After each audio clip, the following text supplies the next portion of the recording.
Oke, selamat siang. Ya, jadi sekarang materi ini saya mau menjelaskan tentang WBS dan PERT.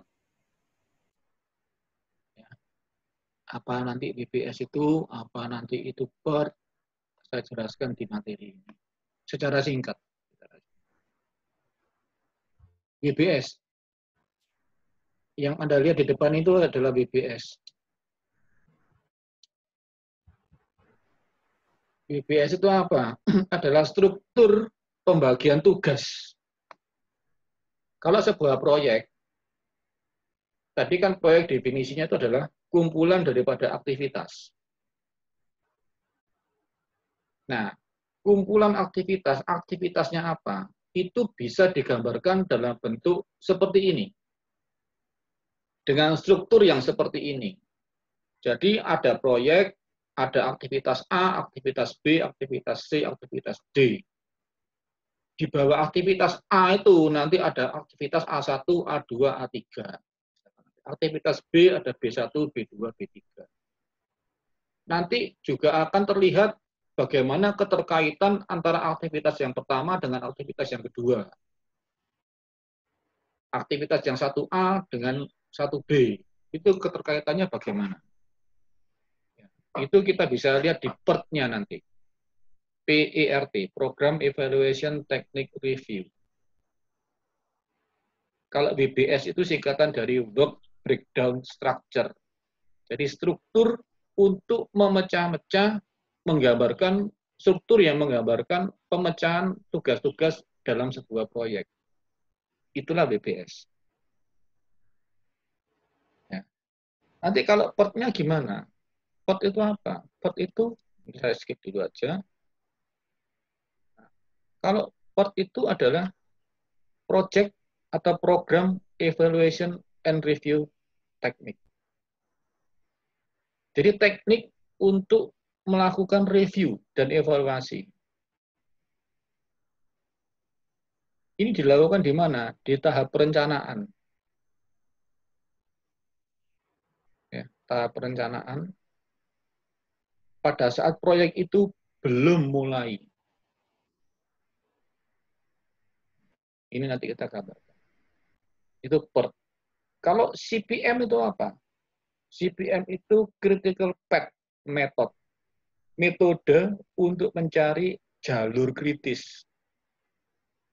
Nanti apa jalur kritis saya berikan di belakang.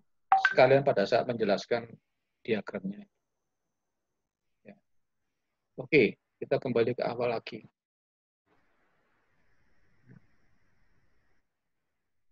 Inilah WBS. Struktur untuk memecah-mecah tugas dalam sebuah proyek. Jadi sebuah proyek nanti kamu harus bisa menggambarkan WBS-nya. Strukturnya bagaimana sih? Nah, kenapa kok perlu begitu? Nah, ini definisi aja, karena memungkinkan tiap elemen untuk dikerjakan secara mandiri. Karena proyek itu pasti tugas-tugasnya, tugas A, tugas B, tugasnya pasti ada penanggung jawabnya, ada tukangnya, ada sumber daya manusianya, ada uangnya. Gitu. Sehingga kalau ada BBS, setiap tasnya, setiap activity-nya, itu bisa kita ukur, bisa kita hitung keberhasilannya dia itu berhasil berapa persen. Sudah menghasilkan berapa persen. Itu bisa kita hitung nanti. Kalau tidak gitu, kamu tidak bisa hitung. Karena kalau semuanya global, kamu tidak bisa hitung. Dipecah-pecah sehingga bagian kecilnya bisa kita hitung. Oh, bagian ini selesai, bagian ini selesai, ini belum, ini sudah 50%. Itu bisa. Ya. Sehingga nanti secara keseluruhan, proyek itu bisa kita hitung selesainya berapa persen. Digunakan untuk memonitor dan mengukur. Menyediakan sumber daya yang dibutuhkan untuk masing-masing tugasnya itu. Yang bagian kotak-kotak kecil itu siapa sih? SDM-nya butuh apa? Sumber daya bahan bakunya butuh apa? Orangnya butuh siapa? Berapa jumlahnya? Itu semua nanti bisa dihitung. Ya, itu gunanya BBS. Nah, kemudian ada lagi yang proyek, kalau kita ngomong manajemen proyek, pasti ada istilah yang namanya grafik Gantt chart. Grafik Gantt atau chart GAN. GANTT. Karena yang menciptakan pertama kali orang namanya GAN. Ya, jadi kalau contoh tadi ada aktivitas 1, aktivitas 2, aktivitas 3, 4, 5, 6. Kalau kita gambarkan dalam bentuk Gantt chart-nya atau grafik GAN-nya, bentuknya seperti ini. Artinya apa sih? Artinya misalkan aktivitas 1 itu berarti dilaksanakan pada saat ini. Bentar, saya tak pakai annotate.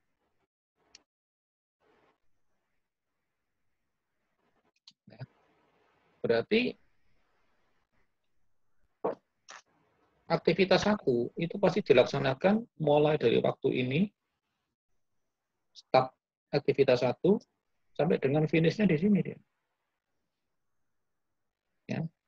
Ini finish untuk aktivitas 1. Ini start untuk aktivitas 2. Ini finish untuk aktivitas 2. Nah, Pak, kan berarti nanti ini overlap, Pak. Iya, berarti pada saat waktu di sini, ini, aktivitas 1 dan aktivitas 2 jalan bersama. Ya. Jadi, antar aktivitas itu punya keterkaitan. Nanti di belakang saya jelaskan. Keterkaitannya bagaimana. Ya. Oke. Ini namanya Gantt chart atau grafik Gantt. Sekarang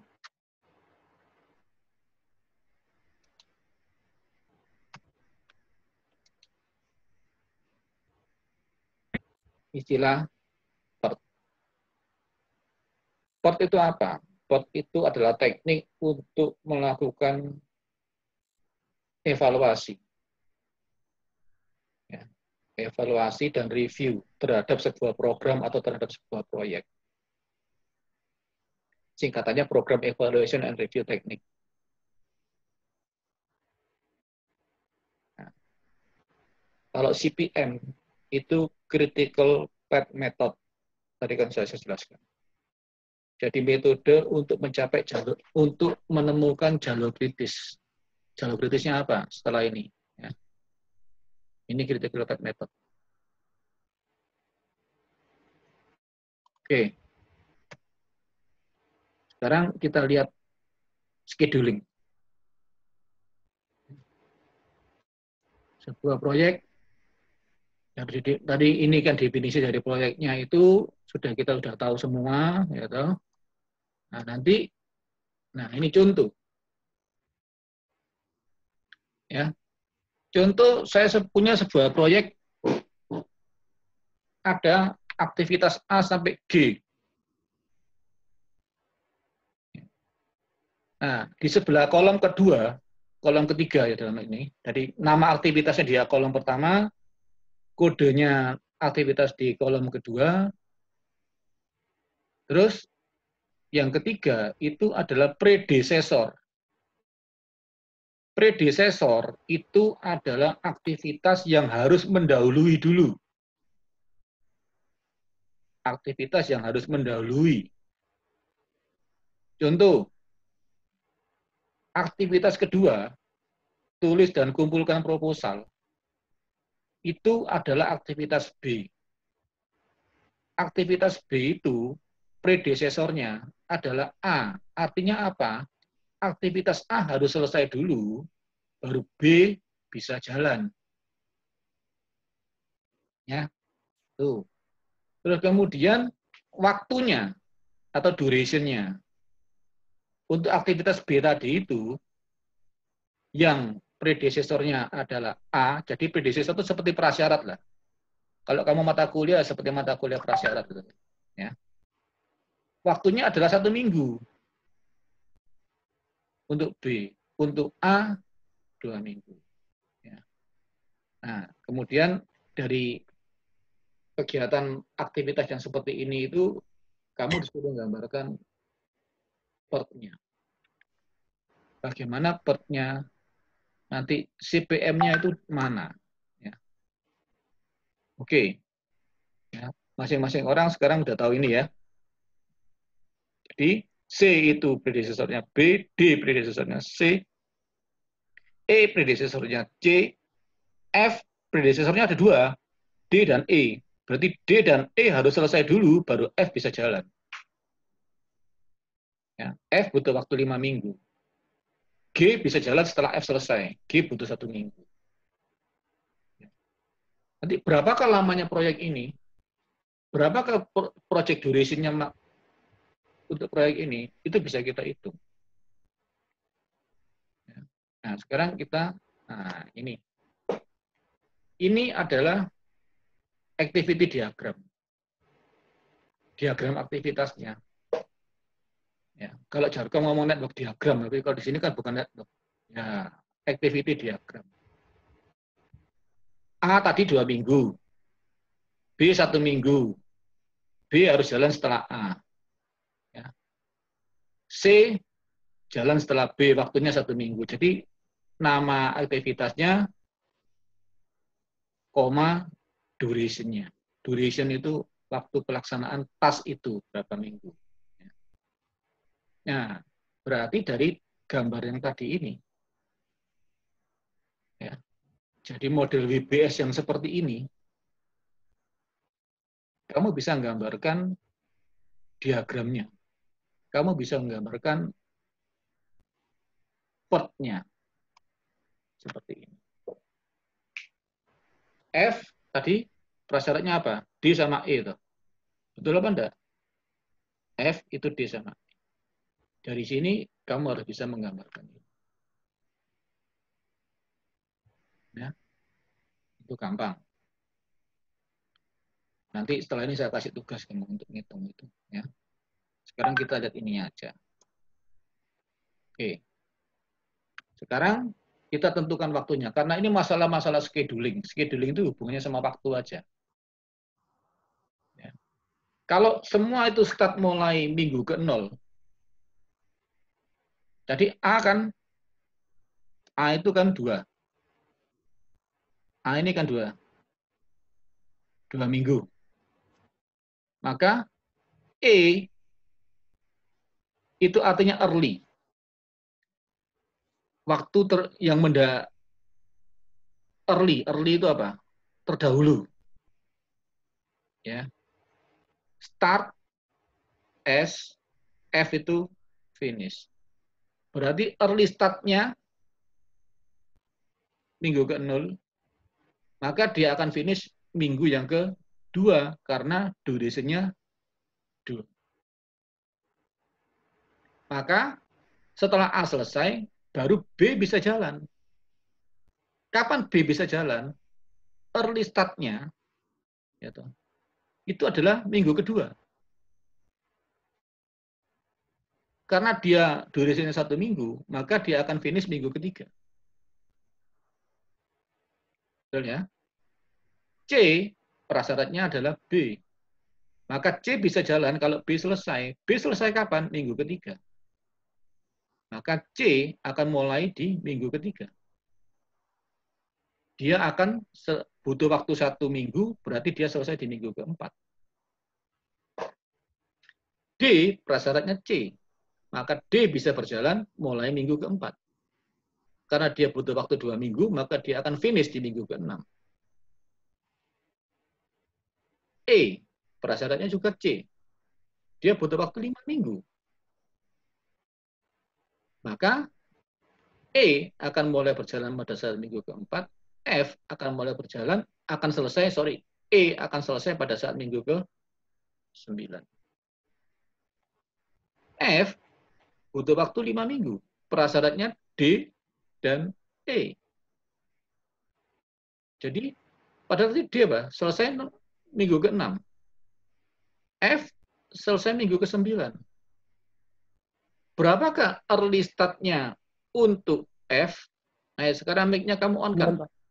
9, Pak. 9. 9 ya? Ngerti ya? Berarti ikut yang paling lambat toh. Mesio ini selesai minggu ke-6. Ini selesai minggu ke-9, maka F itu tidak akan berjalan minggu ke-6 toh. Dia akan jalan mulai minggu ke-7. 9 setelah F selesai. 9. Karena prasyaratnya harus 2 selesai itu ya. Iya. Karena prasyaratnya harus 2 selesai itu.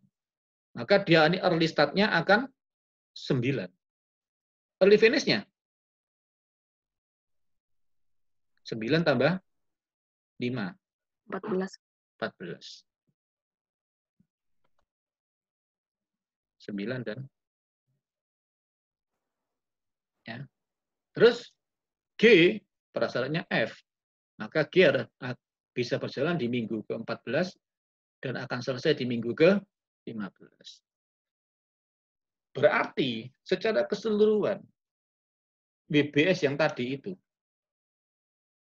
kalau kita buat diagram activity-nya yang seperti ini, terlihat bahwa proyek tadi itu, A sampai G itu, selesai dalam waktu 15 minggu.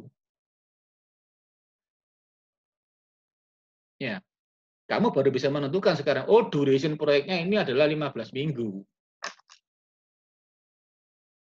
Kalau tadi nggak kelihatan, kalau kamu jumlah semua pasti nggak akan, bukan itu, karena kamu harus analisis dari early start dan early finish-nya ini. Jadi sekarang kelihatan proyek ini dari A sampai G itu selesainya 15 minggu. Itu early ya. Early itu adalah kita meninjau dari sisi yang paling awal.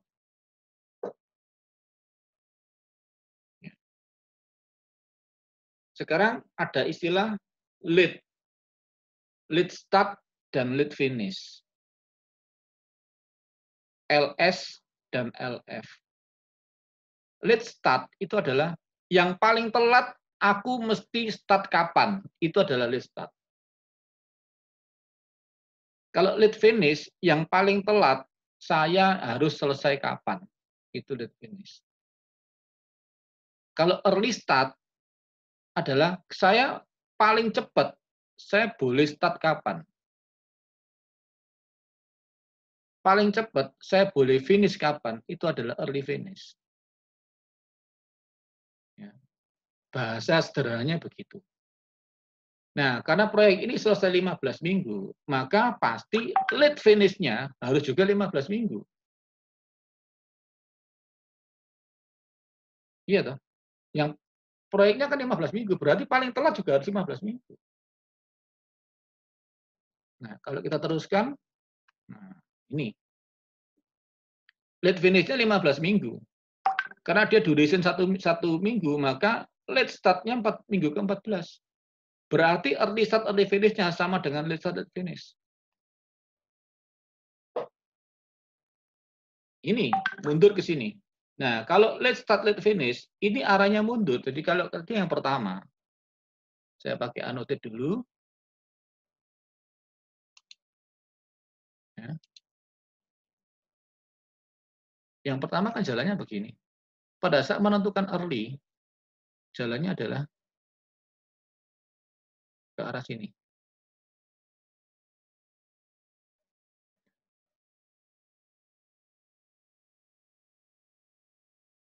Ini untuk menentukan early-nya. Ya. Yang sini, sini. Ke arah kanan. Dari awal menuju ke selesai. Kalau untuk lead-nya, dihitung dari belakang. Jadi arahnya nanti, kalau lead, harus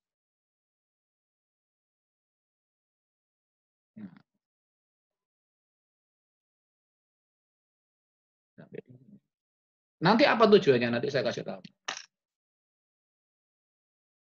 Nah, berarti nanti kalau G itu adalah lead start, lead finish-nya 14 dan 15.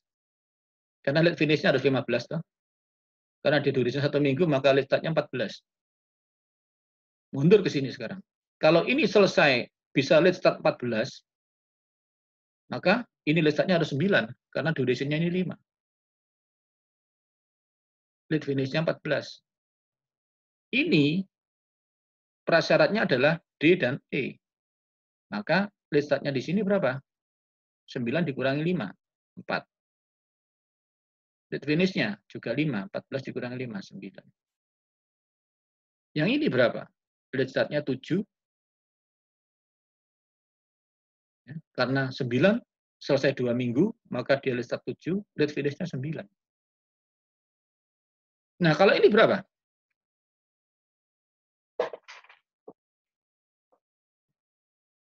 Jadi ini paling telat minggu ke-7. Ini paling telat minggu ke-4. Makanya di sini.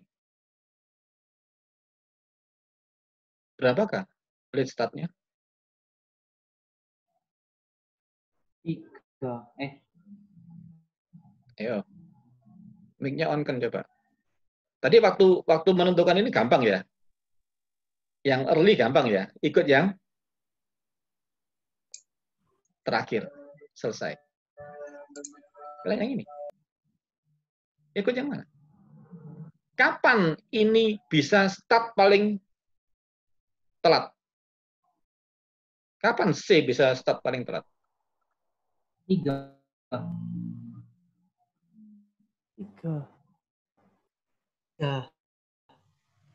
3. 3. Finish-nya? 4. Yakin? Yakin, Pak. Oke. Kita lihat sekarang.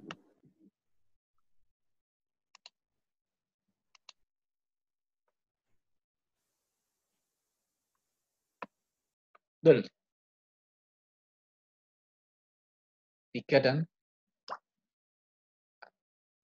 ini.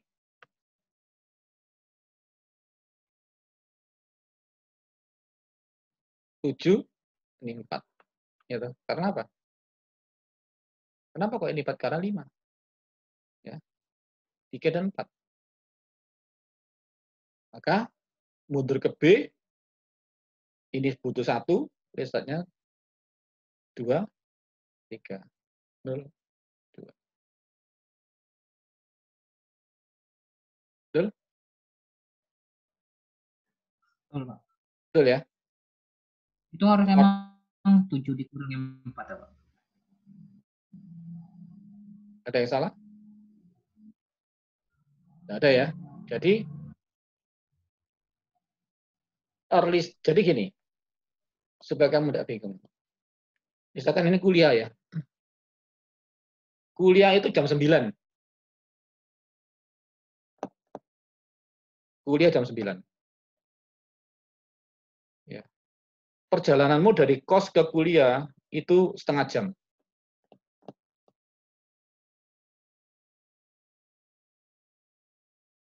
Perjalanan dari kos ke kuliah setengah jam. Maka harusnya kalau kamu tidak terlambat, kamu harus mencapai kelas pada saat jam 9. Ya.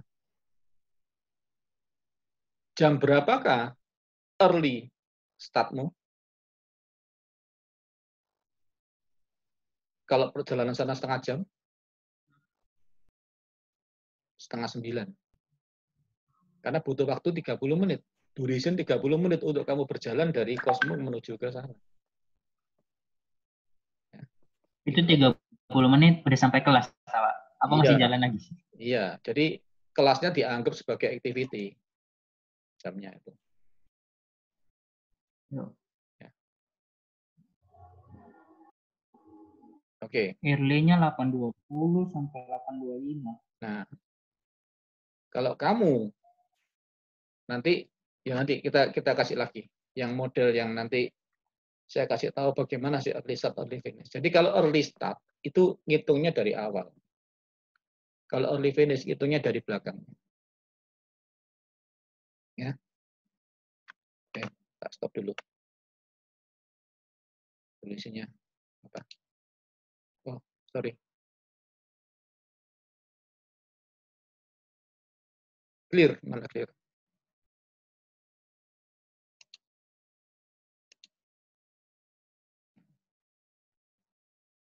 Oke. Sekarang kamu lihat ini. Bedanya apa? Yang terjadi ini kan sama, early start, early finish, semua sama ya. Ini sama, ini sama. Yang beda yang mana? D-nya ditelatin Pak mulainya, biar pas. Nah, jadi D-nya, ya, meskipun ini F-nya, late start-nya 9, ya, dan di 5, tapi harusnya berapa ini? Harusnya berapa? Late start, late finish-nya.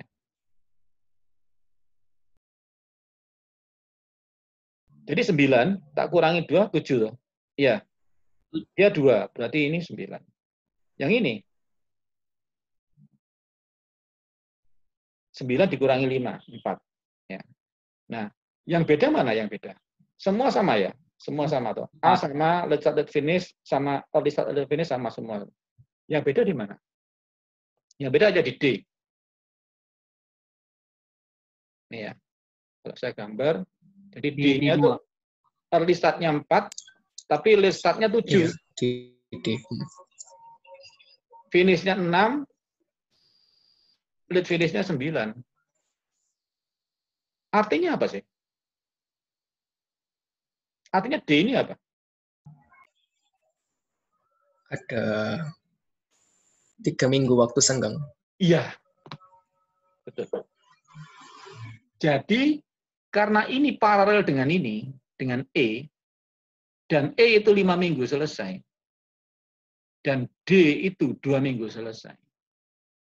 Kalau kita lihat dari early start dan early finish, sama late start dan early finish-nya, berarti paling awal kegiatan D ini bisa dimulai minggu keempat. Kalau dia dimulai minggu keempat, dia akan selesai minggu keenam. Ya. Tapi paling lambat D itu bisa dikerjakan di minggu ke-7. Selesai akan di minggu ke-9.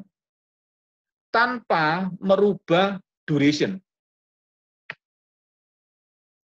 Durasinya tetap 15 minggu. Berarti apa? D ini seakan-akan punya spasi, punya spacing, punya waktu tenggang. Berapa minggu? 3 minggu. 3. Punya waktu tenggang 3 minggu. Artinya apa? 7 saya kurangi 4. Ya, boleh. Atau 9 saya kurangi 6. Boleh.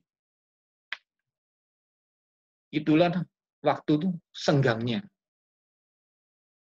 Berarti apa? Kalau saya sebagai PIC-nya atau orang yang ada di D, penanggung jawab D, saya bisa bernapas lega. Saya masih punya waktu lenggang-lenggang 3 minggu. Jadi paling cepat saya akan mengerjakan di minggu keempat, tapi paling jelek, paling lambat saya harus mengerjakan di minggu ke-7. Berarti saya punya waktu senggang 3 minggu. Itulah yang namanya slack 3 minggu itu. Ya. Duration 15. Nah, berarti pekerjaan-pekerjaan A, B, C itu boleh telat apa enggak? A, B, C boleh telat apa enggak? Enggak boleh telat toh, karena early start-nya sama, late start-nya sama. Saya enggak punya spelling, saya enggak punya spasi. E juga enggak boleh, F juga enggak boleh, G enggak boleh. Tidak ada spacing waktu, tidak ada space waktu antara late start dengan early start-nya sama. Ya. Sehingga jalur yang A,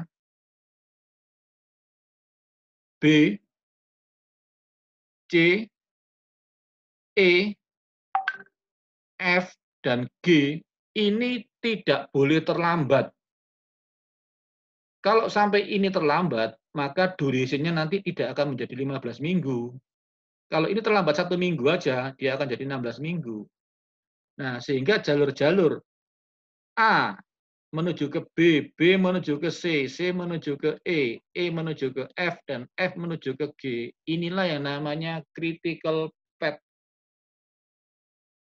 Nah, ini adalah metode untuk mencari critical path. Berarti critical path-nya mana?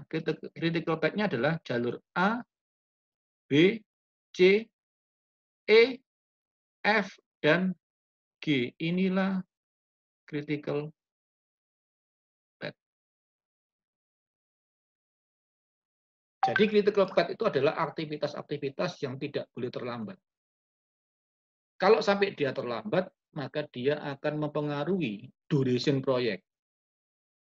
Proyeknya akan lebih panjang. Jadi A, B, C, E, F, G tidak boleh terlambat. Yang boleh terlambat hanya D. D boleh terlambat sebanyak 3 minggu. Ya, jelas? Jelas, Pak. Jelas. Oke. Ya. Jadi itu yang namanya PERT. PERT adalah gambar buntir-buntir tadi itu atau network diagram aktivitasnya. Bagaimana menentukan jalur kritisnya itu adalah critical path method. Ya. Jadi tekniknya untuk mencari critical path itu menggunakan evaluasi model seperti ini.